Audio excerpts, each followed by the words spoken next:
Antes de abordar as diferentes narrativas da mídia sobre a taxa de juros, é fundamental destacar o papel da astúcia disfarçada e a necessidade de uma sabedoria vigilante no contexto do Brasil católico.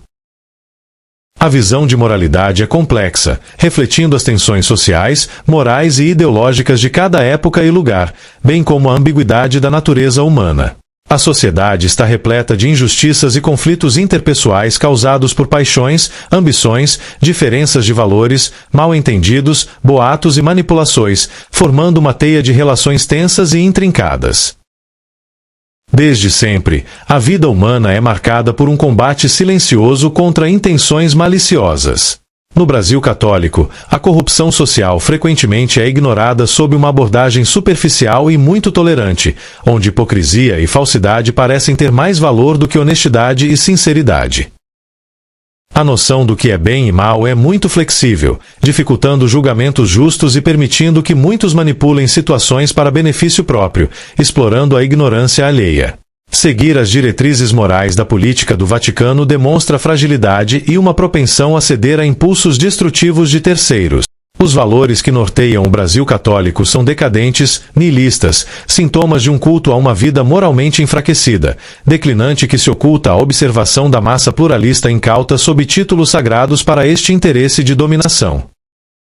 A moral da tradição católica e sua arcaica doutrina social influenciam secularmente muito no Brasil, e não porque possam provar que estejam certas, mas sim porque quase ninguém está interessado em pensar sobre o assunto, em razão de viverem sob o efeito do sono dogmático católico.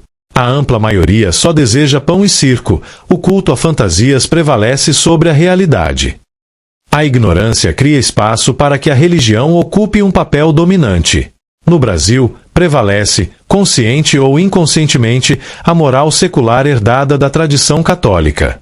A psicologia da aceitação das ideias socialistas vão ao encontro da psicologia da aceitação da moral da doutrina social católica contra a riqueza, que não pertence ao Vaticano. Seus seguidores encontram consolo psicológico no fato de que transformar o desconhecido, multifacetado e complexo, em algo familiar e simplório, gera alívio, tranquilidade e uma ilusória sensação de controle e transferência de responsabilidade. A lógica mítica religiosa é mais simples e muitos a aceitam sem crítica, em razão da superstição, do medo de castigo e dúvidas sobre o além-morte. O desconhecido traz consigo o perigo, a inquietação e o desconforto, instigando o instinto primário de eliminar esses estados desagradáveis. A política que vive da pobreza inventa falácias e sofismas ao encontro da cultura corrompida pela tradição católica, atribuindo ao livre mercado a culpa pela desordem social e do caos, e que estes só interessam aos ricos que são exploradores da pobreza. Há uma parceria cultural tácita, que fica oculta no aparente há séculos. Nesse contexto, a necessidade de se livrar rapidamente do desconforto faz com que muitos optem por explicações simples e próximas do habitual. E o habitual é a lógica da tradição católica contra a riqueza.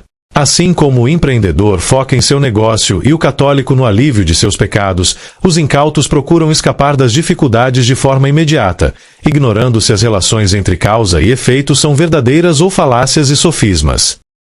Qualquer explicação, por mais simplista que seja, é considerada melhor do que nenhuma para o alívio proporcionado que serve como uma falsa validação ao encontro dos próprios interesses. O novo, o estranho ou o complexo, que demandam maior investigação e reflexão, são automaticamente rejeitados e relegados ao fim da fila de prioridades. As propostas socialistas parecem ser simples e ordeiras. É como se leis e decretos pudessem alcançar tudo e todos, e seriam rigorosamente seguidos. Falácias e sofismas criados contra a riqueza são facilmente aceitos pela massa pluralista incauta que apoia a política que produz o caos e se alimenta dele.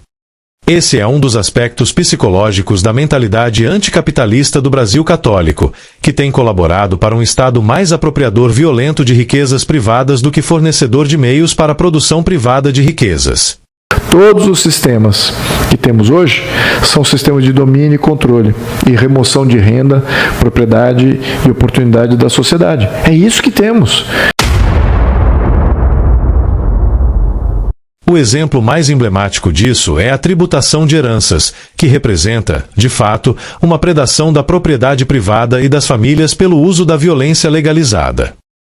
O sistema tributário do Brasil católico é concentrador de renda no governo, aumenta a pobreza, a desigualdade social e torna a vida de muitas famílias empobrecida e incerta, para garantir uma provisão certa, segura e pacífica para a casta parasítica da sociedade. Cissa Guimarães, que fez campanha pro Lula, ganhou um cargo na estatal de televisão brasileira EBC, com salário de R$70 mil mensais. E a Janja, cuja única função é ser esposa do Lula, mantém um gabinete com 8 assessores que custam 2 milhões ao ano. Esse é o Brasil que temos hoje. O humano provido de um mínimo senso crítico percebe claramente que o governo do socialismo moreno do Brasil católico é algo que existe à parte dele e da maioria dos seus concidadãos. Em analogia, é como a riqueza do Vaticano e suas igrejas mais distantes. A Igreja Católica é uma instituição burocrática, hierarquizada. Aquelas pessoas que estão na ponta da Igreja Católica têm pouca autonomia. Diferentes vozes críticas asseguram que a Igreja acumula em ouro o maior tesouro do mundo.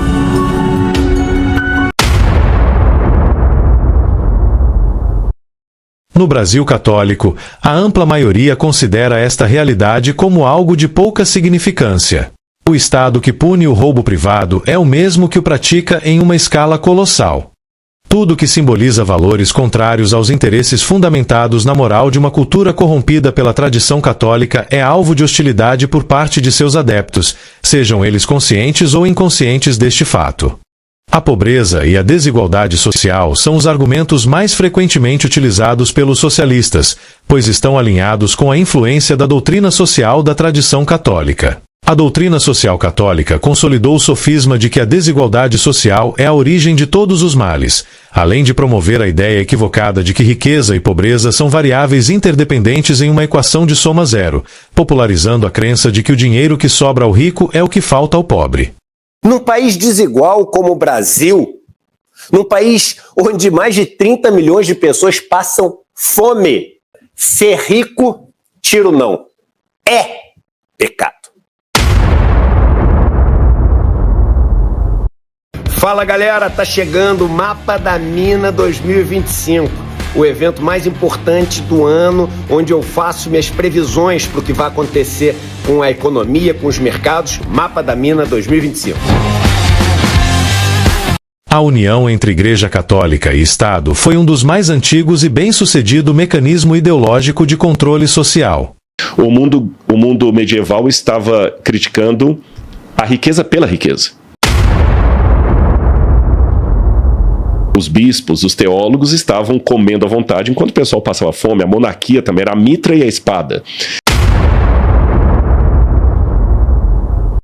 Ao longo dos séculos, a Igreja Católica tem utilizado diversas e sutis armas ideológicas em parceria com o poder. No Brasil, a mais poderosa delas tem sido a influência secular de sua tradição. Essa influência é tão profunda que opera de forma oculta no inconsciente coletivo da ampla maioria da população brasileira, majoritariamente católica, tanto de forma consciente quanto inconsciente. Para consolidar seu poder político, a Igreja já ungiu governantes como representantes quase divinos na terra, para fazer com que qualquer resistência ao seu domínio fosse considerado blasfêmia, passível até de punições extremas, como a morte na fogueira. Os sacerdotes desempenhavam o papel de encarregados de garantir o apoio popular, em muitos casos, até a devoção ao governante, fortalecendo assim o elo entre religião e poder político. Outra estratégia é a de aniquilar a crítica intelectual independente, depreciando o indivíduo, exaltando a coletividade. Outro método é a indução à culpa. Qualquer aumento do bem-estar privado é atacado como ganância inaceitável, materialismo ou riqueza excessiva. O lucro é atacado como exploração e usura. As trocas, ainda que mutuamente benéficas e voluntárias, devem ser denunciadas como egoísmo e avareza. No sistema capitalista só existe um objetivo, um de todas as empresas: lucro. Ponto. Acabou. Beleza, a gente não vai viver num socialismo, eu adoraria. O mínimo senso crítico faz perceber a falácia que aproveita a cultura corrompida pela tradição católica. Desta forma, a predação parasítica do poder político estatal torna-se aparentemente uma atitude esteticamente moral e mais elevada, quando comparada ao trabalho honesto, produtivo, pacífico e voluntário privado. Esta lógica é materializada no sistema tributário brasileiro com alíquotas progressivas na tributação da renda e patrimônio e tributação de heranças. Ao longo dos séculos, países não influenciados pela tradição católica desenvolveram conceitos destinados a examinar e limitar o poder do Estado. No Brasil, marcado pela influência católica, o Estado, com o apoio de seus aliados intelectuais, tem conseguido distorcer esses conceitos, transformando-os em selos de aprovação intelectual para promover a virtude coletivista e legitimar ações abusivas de natureza coletivista. O tributo sobre herança, sabe quanto é no Brasil? A alíquota média? 3,9%. Eu vou aumentar. A proposta que está tramitando, não há nenhuma providência de tributação mais progressiva sobre os grandes patrimônios e as rendas, que é o mais grave defeito do modelo tributário brasileiro. Ou lucros e dividendos empresariais. Eu não estou falando de cobrar da empresa trabalhando e produzindo, não. O lucro que sai da empresa para o bolso do empresário, eu vou cobrar. Como eu, de profunda formação cristã, compreendo. A Constituição de 1824, no Brasil, obrigou que o povo brasileiro fosse católico. O confronto entre o conceito de limitação governamental com a realidade de transgressão dos limites desejados no Brasil católico, que se diz capitalista e democrático, está se tornando cada vez mais flagrante. Esse modelo incentiva a maioria a transferir suas responsabilidades para o governo, renunciando à iniciativa individual e permanecendo passiva diante de qualquer imposição estatal. Essa mentalidade facilita a aceitação de políticas tributárias imorais, abusivas e desiguais, que penalizam os mais prósperos, difamados como egoístas malvados sob a falsa premissa de que tais medidas representam um ideal de justiça social. Eu estou definido de que o rico tem que ir para o imposto de renda e que o pobre tem que ir para o orçamento da União. Essa mentalidade é fortalecida por influenciadores e partidos políticos de inspiração católica, que se arrogam um conhecimento supremo sobre o que é melhor para os indivíduos. Estes, por sua vez, igualmente moldados pela tradição católica, aceitam de bom grado transferir para autoridades externas suas expectativas, liberdades e responsabilidades, perpetuando a dependência e a submissão ao controle abusivo estatal. Protocolo básico que a gente perdeu no Brasil. Como é que isso é feito no resto do mundo? Que decisão você vai tomar é a política. Agora vamos estar informados. A pior coisa é tomar decisão desinformado ou com base só nos seus preconceitos, né? Que infelizmente é o que a gente faz no Brasil com muita frequência.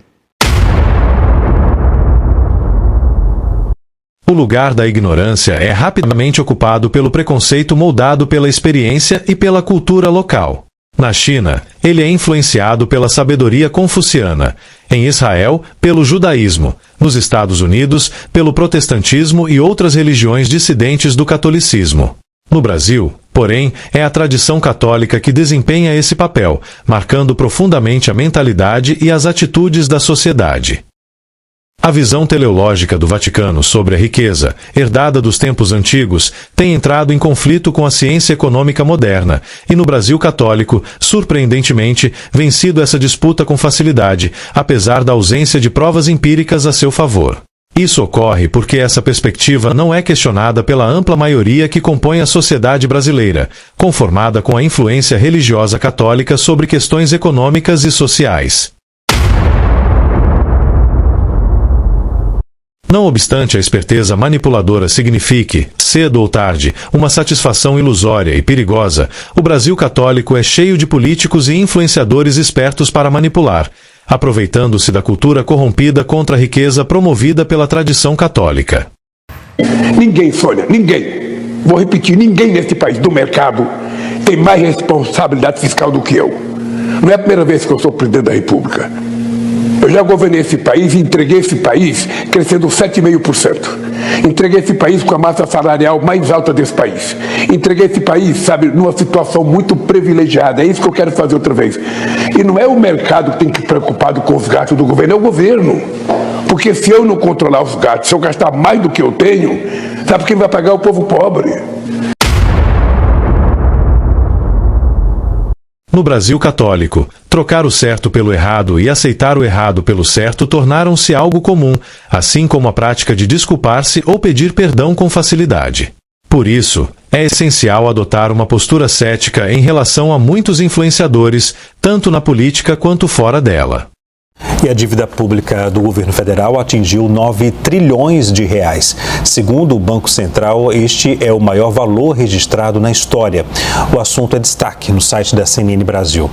É necessário considerar que discursos de moralidade e amor ao próximo podem ser meros artifícios persuasivos ao encontro da influência da tradição católica, utilizados por aqueles interessados unicamente em poder e benefícios pessoais. Não tem nesse país uma viva alma mais honesta do que eu.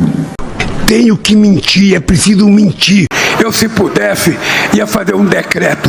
É proibido mentir. Tenho que mentir, é preciso mentir.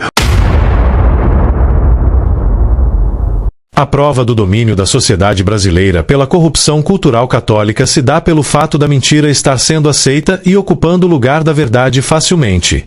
É preciso prestar atenção aos sinais de explorações emocionais, comportamentos contraditórios e justificativas baseadas em causas nobres. O maior problema dessas distorções é que a intenção de conquistar audiência e votos aproveitando-se da corrupção cultural contra a riqueza no Brasil católico consegue êxito muito facilmente. É preciso ser cético com atitudes político-teatrais. Para isso, no mínimo, é preciso não estar sob os efeitos do sono dogmático católico. É exatamente por brigar pelos pobres que os ricos da época mandaram crucificar Jesus Cristo. Essa estratégia de associar Jesus Cristo ao socialismo, moldando sua figura como um crítico da desigualdade econômica e social, é amplamente utilizada, tanto na política quanto fora dela, de forma explícita ou sutil. Esse negócio de construir narrativa, de ofender qualquer um que seja anti-PT e tal, isso mostra inclusive o tipo de gente que eles são, sabe? A canalice desse comportamento. Que é onde a direita costuma se dar mal, porque a direita tem escrúpulos. Esse vínculo explora as crenças religiosas profundamente enraizadas na sociedade brasileira e serve como recurso para adquirir legitimidade moral, validação e influência, tanto de forma individual quanto coletiva. Tal abordagem, nos discursos da política socialista, se beneficia especialmente do viés da tradição católica contra a riqueza que molda, consciente ou inconscientemente, a mentalidade coletiva da ampla maioria, para reforçar narrativas que desvalorizam o mérito individual. Hoje, na sociedade que a gente vive, o socialismo é um caminho, uma inspiração, que nos leva a uma postura social solidária de oposição ao individualismo que tomou conta da sociedade. Eu sou cristão.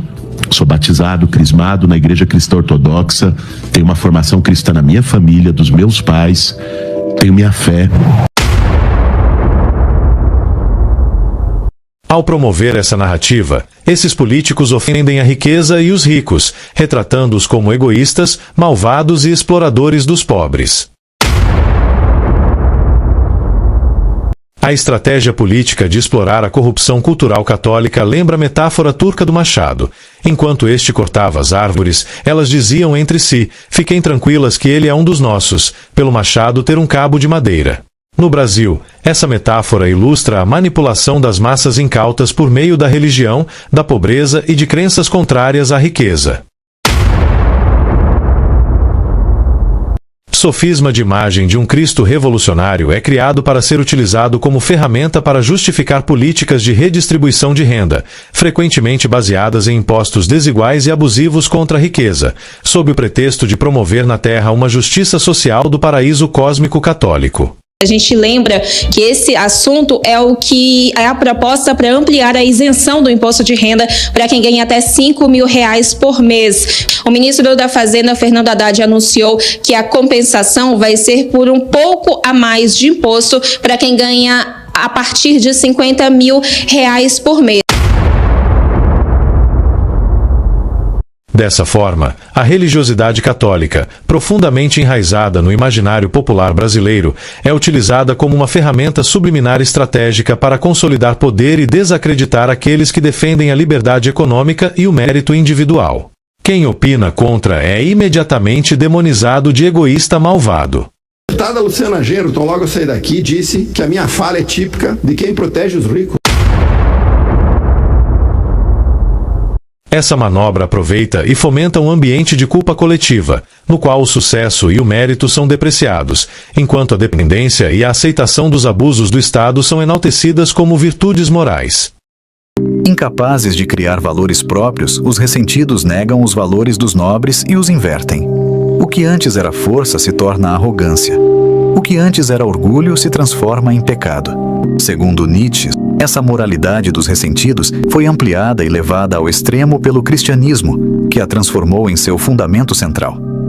Leonel Brizola simboliza o uso emblemático da corrupção cultural católica na política. Não há um problema de confronto entre capitalismo e socialismo. A rigor, nesta quadra da vida brasileira, o que há é uma classe dirigente arrogante, pré-conceituosa, uma classe dirigente egoísta. Esses discursos desviam o foco das reais causas e consequências dos problemas sociais, os atribuindo exclusivamente à desigualdade econômica. Como é que a gente chega numa situação como essa? Como é que a gente aceita? Como é que a gente... É uma questão cultural. O objetivo é transferir a culpa aos ricos, ocultando a verdade sobre a ineficiência dos gastos públicos, a corrupção e o sistema tributário baseado no direito canônico do Vaticano. Então, o que já está em vigor agora é o mero corte do salário mínimo, enquanto a banqueirada e os rentistas, a turma que vive da agiotagem oficial, continuam completamente tranquilos, ou mais ou menos. Como eu, de profunda formação cristã, compreendo. Não basta perceber algo cultural estranho, é preciso ir além e entender que essa corrupção cultural moral decorre da influência secular da tradição católica. Mas é que tem uma aceitação profunda, aí numa compreensão de mundo, uma percepção de mundo. Essa coisa populista, essa coisa displicente, mentirosa. A inteligência perspicaz é capaz de desvendar a manipulação, observando, com cautela, os detalhes, decifrando o oposto do que é dito e revelando as falsas intenções, enxergando além da superfície, atravessando as sombras mascaradas em luz e descobrindo a intenção ardilosa. Gente vivendo cada vez mais rico sem produzir um copo, sem produzir uma garrafa d'água, vivendo de especulação. A moral pode ser considerada no direito civil, penal, empresarial, mas, na ciência econômica jamais. A moral da ciência econômica do mundo moderno são as provas empíricas associadas à prosperidade de fato, e não em boas intenções teóricas. A economia é uma ciência amoral. Sua regra moral é o empirismo, é a da igualdade perante a lei, sem as regras da igualdade isonômica na tributação do direito canônico do Vaticano. Assista este vídeo até o final e descubra as armadilhas ocultas desta influência cultural que, a contrário senso, prejudica muito aqueles que promete consolar. Se concordar com o conteúdo deste vídeo, ajude a divulgá-lo, inscrevendo-se no canal, deixando seu like e compartilhando com seus contatos. E quem olha de fora normalmente vê com mais facilidade do que a gente. Esse é um elemento que eu acho ingrato na trajetória humana. E a gente é tão alienado que às vezes quem pior se vê somos nós mesmos. A afobação é uma paixão dos tolos. Como não percebem detalhes importantes, agem de maneira imprudente. A astúcia consiste em identificar o que está oculto sob aparências favoráveis, pois aquele que reflete antes de concluir raramente é pego desprevenido. É preciso muito cuidado com os começos sedutores, Na casa da sorte, a porta do prazer pode ser também a porta de entrada do pesar. Eu sou cristão. Sou batizado, crismado na Igreja Cristã Ortodoxa. Tenho uma formação cristã na minha família, dos meus pais. Tenho minha fé. Um dano na fachada da Fiesp é muito pouco. Nós vamos dizer em alto e bom som quem são os vagabundos. Cuba é ditadura ou não? Não é uma ditadura. Portanto, é necessário ficar atento para o modo como conclui as coisas, preocupando-se mais com o desfecho do que com o início. No Brasil católico, a embalagem quase sempre não reflete o conteúdo. A massa pluralista incauta não cria suas próprias ideias ou, de fato, pensa com suas ideias de forma independente. Ela segue passivamente as ideias adotadas e disseminadas pelo grupo de intelectuais que a mídia lhe aponta, sem nenhum senso crítico ou ceticismo. Formado em engenharia pela PUC do Rio de Janeiro, estudou economia na Universidade da Califórnia de San Diego, onde foi eleito o melhor aluno do curso nos últimos 15 anos. Em 2016, votado pela revista Investidor Institucional como um dos 3 melhores economistas do Brasil, já recebeu vários prêmios. Dessa forma, os intelectuais e os pretensos intelectuais, com aparência semelhante, tornam-se indistinguíveis, assim como os legítimos interesses para o bem individual e coletivo se confundem com maldades e manipulações disfarçadas de benevolência. O Brasil depende dos valores e das escolhas da maioria dos seus cidadãos, e é precisamente uma característica da ampla maioria do Brasil católico o desinteresse por assuntos intelectuais. Nós temos um país extremamente burro mesmo, burro, iletrado. 1 de cada 3 brasileiros não sabe interpretar um texto escrito. A gente tem uma taxa de 30% de analfabetismo funcional. Brasileiros com mais de 15 anos de idade. Certo. Um finlandês lê 15, 18 livros por ano. Um brasileiro lê 0,7. As coisas nem sempre são o que aparentam, sendo frequentemente julgadas pela forma e não pela essência. Para muitos, o que não é visível equivale a não existir. No Brasil católico, a ilusão prevalece sobre a prudência e o engano domina, pois as aparências externas são aceitas como verdades, enquanto a essência é raramente compreendida. A ignorância arrogante cega e faz rejeitar a verdade, que, por vezes, parece buscar prazer em contrariá-la. A pior coisa é tomar decisão desinformado ou com base só nos seus preconceitos, né? Que infelizmente é o que a gente faz no Brasil com muita frequência. A ignorância, presa às aparências, desmorona ao se deparar com a verdadeira essência das coisas.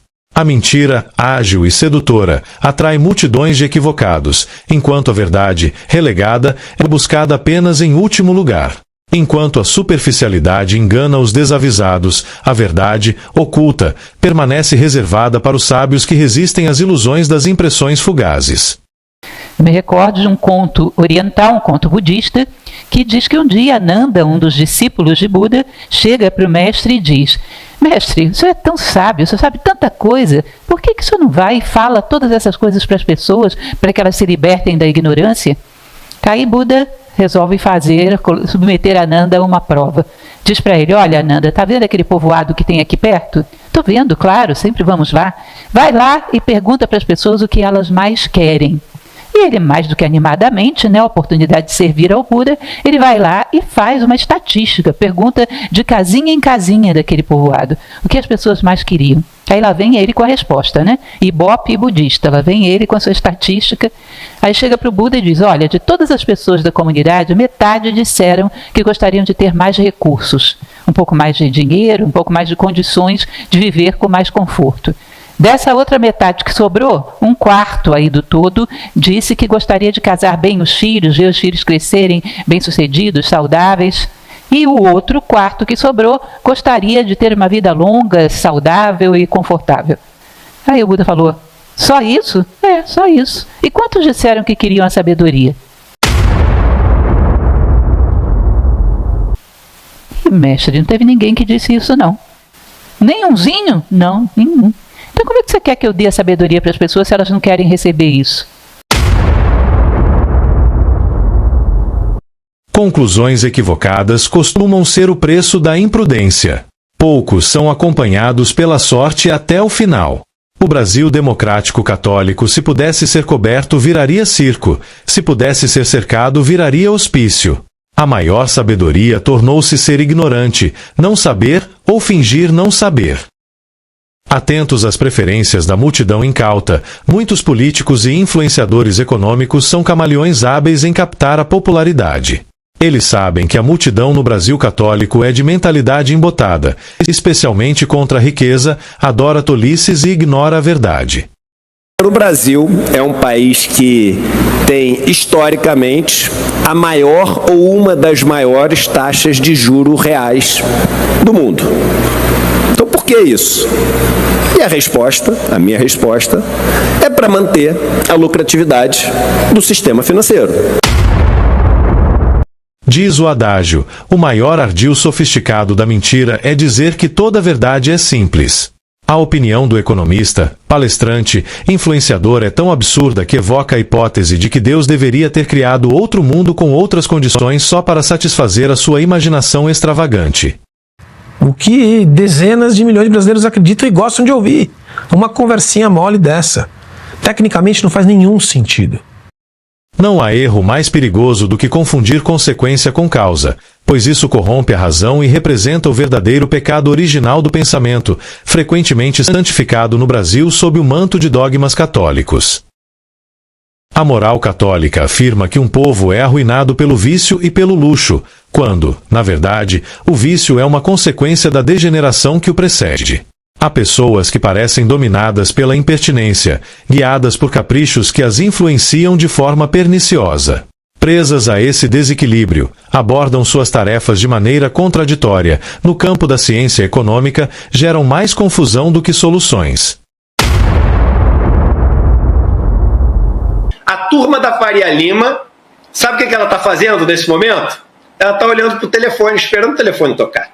Com a faca aqui encostada no pescoço do... Ela sabe o seguinte, cara, porque chegou num ponto que o governo falou, ferrou, porque com dólar a 6,50 não tem como, a inflação vai lamber, a inflação vai subir. Com a inflação lambendo, a opinião pública vai se voltar contra o governo vai perder popularidade. Não tem como, se os preços começam a subir muito, as notícias ficam todas ruins, o governo perde popularidade. Pode escrever o que eu estou falando. Mas aí o que está acontecendo agora? Nesse momento, a turma da Faria Lima está olhando para o telefone, com um sorrisinho maroto na boca, esperando o governo ligar e falar assim, tá bom, o que você quer? Vai, preciso da tua ajuda, me diz aí o que você quer. E é isso que vai acontecer. As opiniões do economista influenciador lembram o adágio. Uma coisa é o que dizem, outra é o que se vê, e outra é como as coisas realmente são. No Brasil, influenciado pela tradição católica, o rico é frequentemente vilanizado, o papel do empresário é subestimado e, apesar de arcarem com maior tributação para cobrir custos e as falhas governamentais, são responsabilizados pela pobreza, pelos juros elevados e pela desigualdade social, entre outros problemas que, na realidade, são frutos de políticas públicas equivocadas, gastos ineficientes e corrupção. O brasileiro incauto poderia não cair na falácia de que a seca ou as enchentes decorrem de um governo pecador ou maldição divina, mas cai facilmente em falácias e sofismas quando o assunto envolve riqueza e pobreza. Mateus, capítulo 19. É mais fácil um camelo passar pelo buraco de uma agulha do que um rico entrar no reino dos céus. Na visão de Nietzsche, as filosofias criadas por aqueles que ele considerava fracos terminavam propagando a mesma fraqueza. Era como se houvesse uma dinâmica de que a miséria adora a companhia. Aqueles que se sentem enfraquecidos, seja fisicamente ou emocionalmente, tendem a arrastar outros para essa visão limitada da vida. Uma forma de propagar essa fraqueza é usar a moralidade como arma. No Brasil, de tradição católica, economistas influenciadores, frequentemente, na busca de audiência, atacam o capitalismo e a prosperidade que ele representa, guiados mais por crenças do que por ciência econômica. Seus argumentos, marcados por falácias e ilusões, ignoram a complexidade dos fatos econômicos e promoveriam o colapso se aplicados na prática. Essa postura anticapitalista reflete a influência histórica de uma visão religiosa que associa riqueza ao pecado e igualdade à virtude. No papel de moralistas, fomentam uma falsa dicotomia entre ricos e pobres, polarizando a sociedade. Contudo, carecem do rigor acadêmico e científico esperado, aproximando-se mais de comentários ideológicos do que de análises econômicas sérias respaldadas em provas empíricas. Os resultados que tem, empíricos, vão na contramão do que esse grupo de pessoas acha que funciona. Ao culpar exclusivamente investidores por taxas de juros ou desvalorização cambial, agem como pretensos economistas, revelando desconhecimento básico sobre o funcionamento do mercado, que é resultado da interação de diversos agentes. Guedes acusou a gestão petista de inchar o tamanho do Estado. Disse ainda que o excesso de gastos pressiona o aumento de impostos. Ignoram, por exemplo, que a Selic é definida pelo Banco Central para controlar a inflação, enquanto o mercado apenas se ajusta com base em risco e retorno estimados. O desvio da atenção de problemas reais, como políticas públicas ineficientes, corrupção e gastos excessivos, reforçam uma narrativa anticapitalista motivada aparentando ser mais por ressentimento do que por conhecimento. Suas ideias expõem a degradação cultural e moral do país, sendo desconectadas da realidade econômica e, talvez, explicáveis apenas por uma profunda análise psicanalítica. O Brasil não é o país do mundo com maior renda média. O Brasil não é o país do mundo que tem as maiores taxas de poupança. O Brasil não é o país do mundo que oferece mais crédito. O Brasil é o país onde os bancos têm a maior lucratividade. O comentário do economista influenciador em sua palestra, disponível na íntegra no YouTube, sugere, equivocadamente, seja por pura ignorância ou por interesses inconfessáveis, a existência de um conluio entre governo e bancos para manter juros elevados, favorecendo a lucratividade bancária. Ou até mesmo que a definição da taxa de juros seria fruto do exclusivo egoísmo dos banqueiros malvados. O que nós temos no Brasil é uma demanda por crédito, ou seja, uma demanda por dinheiro emprestado muito maior do que o dinheiro que é poupado. E qual que é o outro grande problema, em anexo a essa questão de demanda por crédito que é tão grande? É justamente o que acontece com a recuperação desse crédito. Então, a taxa de recuperação de crédito aqui no Brasil, ela é ridiculamente baixa. Vejam que a média de recuperação de crédito mundial é de que a cada R$1 que a gente empresta, 36, quase 37 centavos são recuperados. Só que aqui no Brasil, a cada R$1 que a gente empresta, apenas 18, quase 19 centavos são recuperados quando essa dívida vai para a execução. Porque o que acontece? Como eles sabem que a cada R$1 que eles emprestam, que eles vão ter que executar lá na frente, eles só vão receber 18, eles tacam juros lá em cima, e aí quem paga em dia vai pagar a conta de quem não paga em dia. Tem um tema do spread bancário, que é um pouco o custo do crédito também. Quando a gente olha o custo do crédito, é impressionante. Outro dia alguém me perguntou, mas o negócio do crédito, do spread, eu falo, mas o Brasil não consegue recuperar crédito. A gente recupera, na média, 18 centavos em cada real. Pra você ter uma ideia, acho que tem poucos países no mundo, eu tenho de cabeça alguns, países que são piores que o Brasil em recuperação de crédito. Haiti, Burundi, Zimbábue, Venezuela, tem mais um ou outro. Todos os outros são muito melhores. Para ter uma ideia, o México recupera 60 centavos no crédito, nós recuperamos 18. O câmbio também é um preço determinado pela oferta e demanda de moedas estrangeiras, influenciado por fatores estruturais como balança comercial, fluxo de capitais, estabilidade política e econômica, além da política monetária nacional e internacional, e não por uma suposta manipulação ou chantagem de investidores.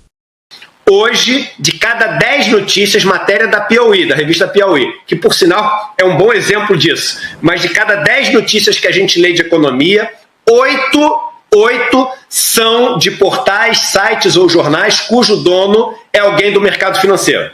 É um banco ou uma corretora. As pessoas se esquecem disso. Não era assim há 20 anos atrás. É assim hoje.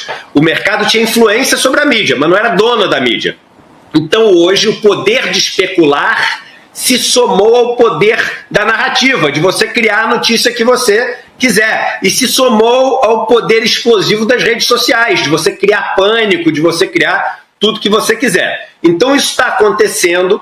Eu, infelizmente, acertei aquilo que eu falei na última vez que eu vim aqui no N2, que eu falei, olha, a esquerda está minimizando isso, dizendo que isso é só papo da Faria Lima. Eu falei, não, o negócio não é só papo, não. A gente pode estar entrando num movimento que vai se retroalimentar e vai levar a gente para uma situação crucial. Eu falei isso no último N2, tem até corte meu na internet. Aconteceu exatamente o que eu, infelizmente, queria estar errado, mas aconteceu exatamente o que eu tinha falado.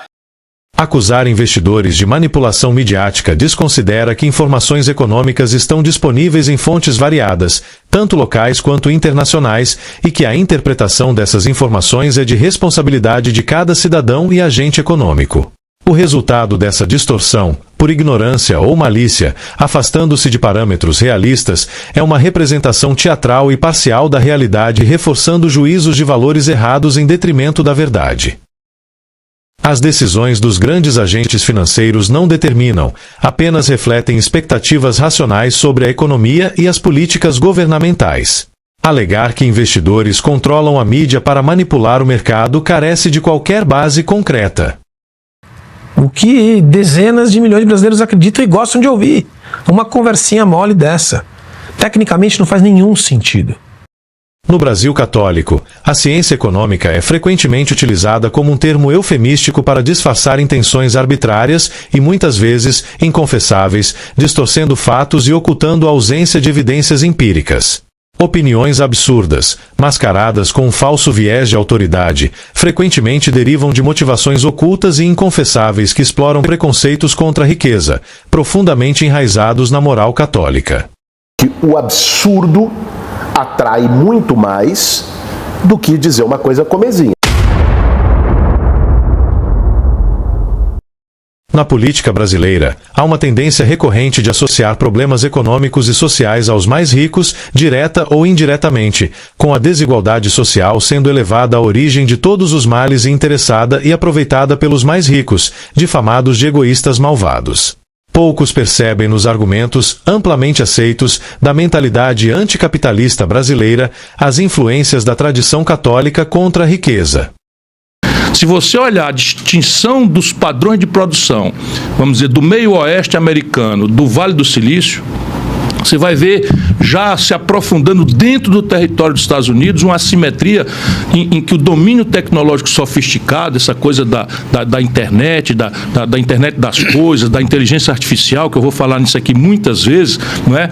Isso daí é uma distinção brutal em que você desce da sede do Google e vai comer um sanduíche que é manipulado por um migrante mexicano que ganha um salário miserável.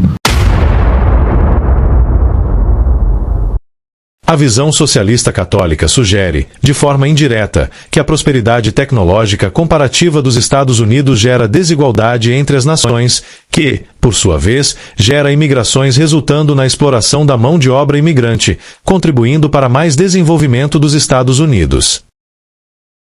No entanto, esta visão, que indiretamente transfere a culpa do atraso brasileiro às nações mais prósperas, ignora que fatores como instituições sólidas, economia de mercado, segurança jurídica, estímulos à inovação tecnológica e ao mérito individual, que são marcantes nos Estados Unidos, mas comparativamente ausentes nos países de origem dos imigrantes, como o Brasil católico, não decorrem apenas da vontade dos empreendedores norte-americanos. Essa visão católica distorcida e incompleta do mundo e da realidade brasileira ignora o ambiente comparativo de negócios no Brasil, sufocado por burocracia, alta carga tributária e insegurança jurídica, especialmente nas relações trabalhistas. Em contraste, os Estados Unidos promovem a iniciativa privada e protegem os direitos de propriedade, criando um cenário favorável para atrair investimentos e fomentar o desenvolvimento econômico. Além disso, enquanto a mão de obra imigrante nos Estados Unidos, longe de ser explorada, tem desempenhado um papel produtivo essencial, o Brasil católico não aproveita adequadamente nem a sua própria vasta força de trabalho devido à baixa produtividade comparativa com políticas que desencorajam o empreendedorismo, entre outros fatores. O trabalhador médio brasileiro vale 1/5 do trabalhador médio norte-americano. 1/5 para fazer a mesma coisa. percebe? Precisa 5 brasileiros para fazer a mesma coisa que um trabalhador, por uma série de causas. A ampla maioria ignora que a moral da tradição católica está na raiz da política do atraso brasileiro, sendo também a motivadora da destruição da previdência dos servidores públicos.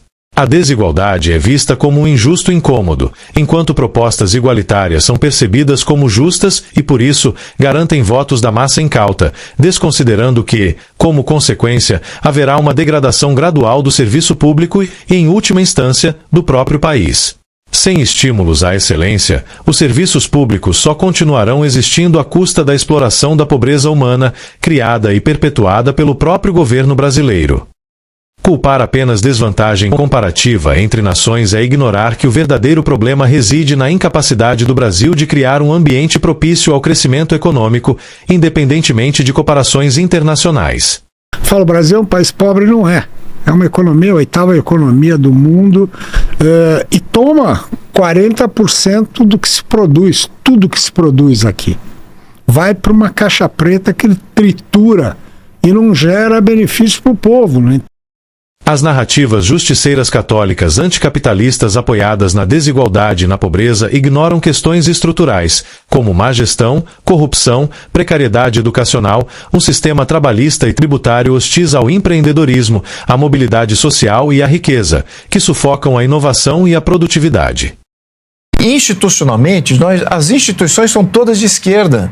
A máquina pública ela já vai para a esquerda. As leis, as políticas públicas, as normas, todas são direcionadas para a esquerda. Ao transformar a riqueza em símbolo de culpa, desvia-se o foco das reais reformas necessárias, enquanto se reforça a mentalidade anticapitalista católica que mantém o país preso ao atraso. Se você não aumenta a produtividade, a gente tem, no Brasil hoje, 40 milhões de pessoas que produzem e sustentam os outros restantes. São 20% da população que sustenta o restante. No Brasil católico, muitos políticos ascendem com discursos contrários à riqueza, apoiado na moral católica, mesmo que destituídos de profundidade. O povo tem uma indignação guardada. E vou dizer para você, algumas vidraças quebradas da Fiesp não são nada perto da quebra e do dano que a Fiesp causa ao povo brasileiro diariamente com as suas políticas. Essas idiosincrasias, longe de serem exceções, já se disseminaram silenciosamente, representando uma degenerescência moral e intelectual em expansão. Essas atitudes revelam não apenas ignorância, mas também o uso calculado para atrair audiência, expondo a realidade social composta de uma maioria incauta, incapaz de perceber o nexo causal com a tradição católica anti-riqueza ou a covardia moral de enfrentar essa cultura corrompida. Para evitar manipulações, é necessário manter-se sagaz e lúcido, pois as causas apresentadas por muitos influenciadores, dentro e fora da política, são meras expressões de decadência, muitas vezes fruto de autoengano, mas também podem refletir o desejo de destruir tudo o que é invejado. A única coisa errada nesse país é a taxa de juros estar acima de 12%. Essa é a coisa errada. Não há nenhuma explicação. A inflação está 4 e pouco, é uma inflação totalmente controlada. Totalmente controlada. A irresponsabilidade é de quem aumenta a taxa de juros todo dia. Não é do governo federal. Então, mas nós vamos cuidar disso também. O perigo da astúcia disfarçada de falsa sabedoria ou benevolência é uma ameaça permanente na política e na mídia do Brasil católico. A maioria incauta aceita argumentos absurdos como válidos, desprovido não apenas de conhecimento, mas também de um mínimo ceticismo e senso crítico. A segurança está em analisar as situações mais de uma vez, principalmente quando não se está totalmente confiante de qual caminho seguir. Quando eu tenho uma dívida crescendo, com pinta de perder, sair do controle, quando o Banco Central aumenta a taxa de juros, isso gera um medo, né? Pô, esse governo agora com juro mais alto, agora mesmo que ele não consegue pagar essa dívida. E aí você tem fuga de capitais e você tem desvalorização do câmbio. Quando numa situação normal, com dívida baixa e inexistência de medo quanto à solvência da dívida, quando o Banco Central aumenta os juros, fica mais lucrativo investir no país, o cara olha a taxa de juros lá fora, ele traz o dinheiro para o Brasil, né, e valoriza o câmbio, e isso ajuda a conter a inflação. Quando eu tenho o movimento contrário de fuga de capitais e desvalorização, o câmbio prejudica a inflação, o câmbio alimenta a inflação. E aí você vê o câmbio alimentando a inflação, esse efeito riqueza não acontecendo, né? Isso aí vai minando, e ao mesmo tempo o governo pisando no acelerador do fiscal. Isso vai minando um outro elemento importante para controlar a inflação, que são as expectativas inflacionárias. Tá? As expectativas inflacionárias não convergem para a meta. Tá? Ao mesmo tempo, você tem uma série de instrumentos parafiscais, né, fora do orçamento, né, que dificultam o efeito da taxa de juros sobre a demanda. Então, você tem basicamente metade do crédito no Brasil é concedido a taxas fixas pela lei e subsidiadas. Né? Então, se o Banco Central precisa aumentar a Selic para reduzir a demanda num determinado montante, mas metade do mercado de crédito está insensível a Selic, porque ele já paga uma taxa subsidiada e fixa, tem que fazer o dobro do esforço. Você tem que fazer o dobro do esforço com a outra metade da sociedade. Tá? Isso aí te coloca num patamar de dívida, de juros mais alto. Com essa pressão de demanda. Por dois motivos. Né? Primeiro, um fiscal e um parafiscal permanentemente desajustado. E segundo, uma baixa produtividade da economia, que gera um crescimento potencial baixo, então a gente não tem capacidade de gerar oferta suficiente para atender a demanda que é estimulada pelo lado fiscal. Tem sempre essa conversa de que existe um complô do mercado financeiro com o Banco Central para manter as taxas de juros altas. Schopenhauer ensina o seguinte: para você destruir o seu opositor de forma mais rápida, você rotula ele. E naturalmente as pessoas vão acreditar naquilo ali, porque é muito mais fácil. As pessoas não querem pensar, mas elas querem ter opinião. Muitas pessoas deixam de avaliar e decidir corretamente porque a ideia nunca lhes ocorreu. Um dos maiores privilégios da mente humana é discernir o que realmente importa. Sem essa capacidade, muitos sucessos permanecem inalcançáveis. Aqueles que possuem essa luz têm o dever de compartilhá-la com os que não a possuem. Que os conselhos deste vídeo ajudem a despertar do sono dogmático católico e promovam uma análise crítica da realidade brasileira. Expor questões ocultas no aparente para fazer os brasileiros despertarem do sono dogmático socialista católico é fundamental para provocar reflexões e inspirar mudanças positivas. Superar esses desafios e alcançar um futuro justo e próspero requer afastamento da influência da moral hipócrita da doutrina social arcaica do Vaticano. Se você chegou até este canal e ainda viu todo o vídeo Você Não É um Alienado, busca saber mais e melhor e merece muito reconhecimento e respeito, e poderá até colaborar, inscrevendo-se no canal, deixando seu like para incentivar outros a conhecerem o conteúdo do canal, e compartilhando este vídeo com seus contatos para ajudar a difundir este conhecimento. Não deixe de ver outros vídeos deste canal.